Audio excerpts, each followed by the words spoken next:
SD Salut Oki Timur.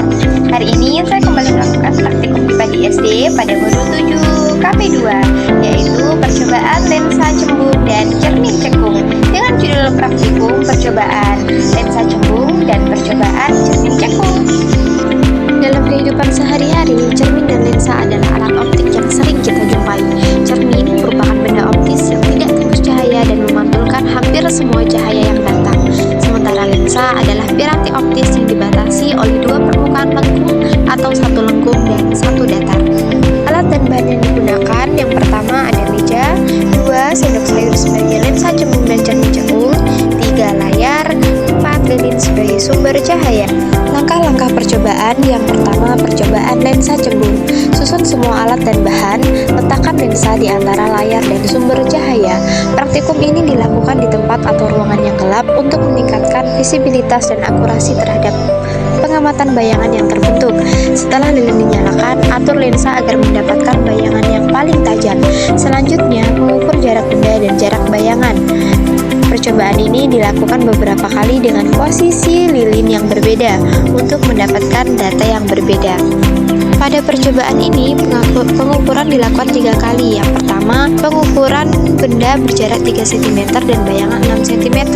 Pengukuran kedua, jarak benda 4 cm dan bayangan 4 cm. Pengukuran ketiga, jarak benda 6 cm dan bayangan 3 cm. Langkah kedua, percobaan cermin cekung. Langkah-langkah percobaan dilakukan seperti sebelumnya, namun lensa cembung diganti dengan cermin cekung. Setelah lilin dinyalakan, ukurlah jarak bayangan dengan jarak benda. Ulangi percobaan beberapa kali dengan mengubah kedudukan lilin. Pada percobaan ini, pengukuran pertama, jarak benda 4 cm dan bayangan 6 cm.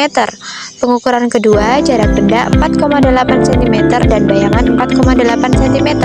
Pengukuran ketiga, jarak benda 6 cm dan bayangan 4 cm.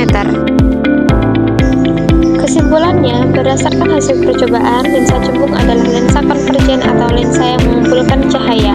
Percobaan dilakukan dengan tujuan menentukan jarak fokus dan kekuatan lensa dengan mencari bayangan nyata yang terbentuk pada layar yang secara otomatis menghasilkan bayangan terbalik. Berdasarkan percobaan dengan 3 kali pengukuran, jarak fokus rata-rata lensa cembung adalah 2,0 cm, sehingga kekuatan lensa yang dihasilkan adalah 50 dioptri.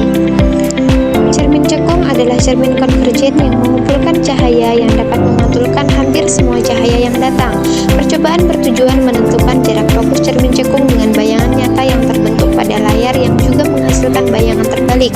Berdasarkan ketiga pengukuran, jarak fokus rata-rata cermin cekung adalah 2,4 cm. Secara umum, hasil kedua percobaan menunjukkan bahwa baik lensa cembung maupun cermin cekung dapat digunakan untuk membentuk bayangan nyata asalkan benda diletakkan di luar titik fokus mereka dan jarak fokusnya dapat ditentukan secara konsisten menggunakan persamaan yang